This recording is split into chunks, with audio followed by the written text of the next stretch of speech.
just a little bit of an update. I know you guys probably noticed this at practice. Andre Patton, Nick Archdiacono, and Brian Leone will be out for the first game. Anything above and beyond that, we'll update as we go. And I'll put out a full injury report a little bit later today. Miles Nash will not be available for the first game because of a violation of team policy. Questions? Is that just one game for Miles? Or one game. Is unspecified the violation team? Yeah, it's a family business. We'll keep it internal. Joe, how about the kick return game? I know teams started kicking away from Grant a little bit last year. Are you confident with the two freshmen you have listed as the other starter there? I do. I am. I'm very confident in all those guys we have back there. I think, Jerry's a weapon, and because of that and because of what he's done in games, I think every week we're going to have to be ready for an assortment of kickoffs. I don't think people are just going to go back there and kick it to him. It's certainly what we would like them to do, but I think we have to be ready for the counter punches as well.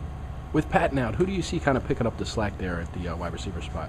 Yeah, I think it's going to be a combination of Agadosi, Terzilli. I think it's going to be Simmons. You're going to see Simmons in the game. I think you're going to see Vance Matthews in the game. And I'm really pleased with those guys, with how they've come on, because they're catching the ball consistently. They're in the right places. They're working hard. So I've got a lot of confidence in them. I know you said you're going to play both Aiken and Stevenson, but what did you see from Stevenson that you gave him the nod as the starter? I think very rarely in life do I think two things are the same. So when people say, well, I think they're about the same, I don't think so. I think DeLon is playing just a little bit better than John is, but that doesn't mean that John's not going to play. John's going to have a big role in what we do on defense, and he's got a big role in what we do on special teams. So John's a valuable player, but you've got to make a decision who the starter is, and right now that'll be DeLon. Back on Big Ten Media Day, you talked about Paul James needing to prove whether or not he could be an every down back or a featured guy. Are you comfortable if say, 25 carries a game in a game like Washington State? Are you comfortable that he can handle that load? I think he can handle more than that. I think every back, any running back you talk to wants to be an every down back. I've never met one that didn't want to be a complete player, and Paul's got that kind of drive, that's what he wants. I think Paul's in excellent physical condition. I think Paul could carry it 35 times. Obviously, Leonte's had a great camp. Do you think he's going to take the next step this year, which I guess would be like a number one guy, be consistent? I think he was probably our number one guy last year. Brandon Coleman, teams doing things to try to take him away. I feel like Leonte performed like a number one guy. I don't think that is something we're looking for him to do. Leonte plays at a very high level. He's got very high expectations for himself. He's a tremendous competitor. So I think he carries himself every day like a number one guy.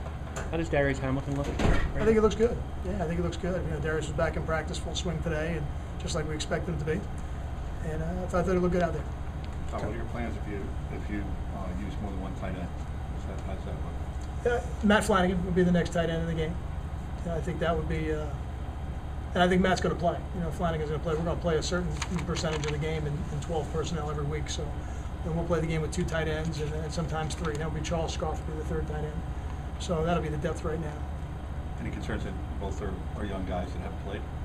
I think that the first time those guys go out there, you want to make sure you're giving them things that they're very comfortable with and give them a chance to be successful. But they've performed well in practice. They've earned the opportunity to go out there and the right to go out there. So we have confidence in them. From your experience, has the style of officiating changed with Big Ten officiating? Do you have to adjust to it, or is it letter by the law for the most part?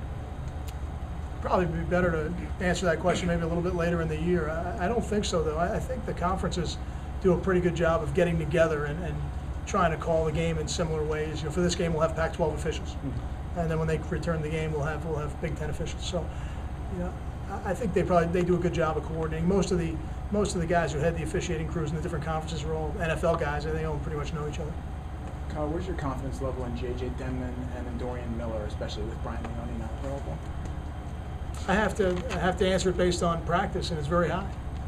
I think you always withhold complete judgment until guys perform in games, because the games are the ultimate test. But in terms of how they performed in practice, I have tremendous confidence if either of those guys go in the game. The next level of that, you have like three freshmen on the two deep on the line. I mean, are they ready, or are they just kind of the next guys on the depth chart? I'm not so sure they're ready yet, and I think if as we get into, there's a depth chart and then there's a game day depth chart, if you know what I mean. It's not, we have a two deep, let me say it that way. You have a two deep and a game day depth chart, so I think some of those freshmen will be a little bit further down the game day depth chart. but we're getting them ready to play because building depth on that offensive line was one of the things we have to do. And guys like Zach Heeman, Tariq Cole, they're in the depth right now, so they need to continue to get better as the season goes on in case we need them. You're an offensive line guy. What's your assessment then of how Mitch Browning has controlled things during camp?